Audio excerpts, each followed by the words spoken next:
ជំរាបសួរបងប្អូនទាំងអស់គ្នានេះខ្ញុំឆោមនិមលនេះខ្ញុំ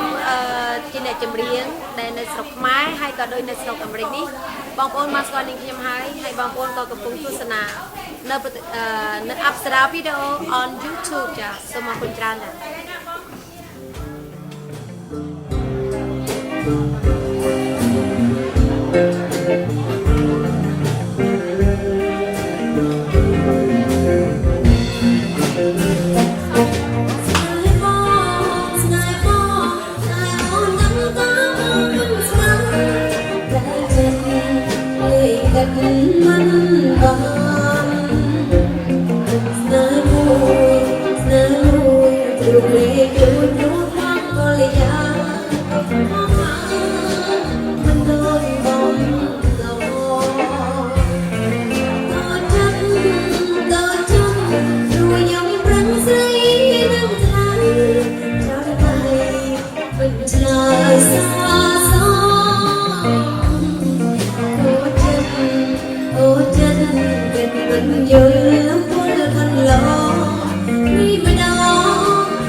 ជួបគ្នា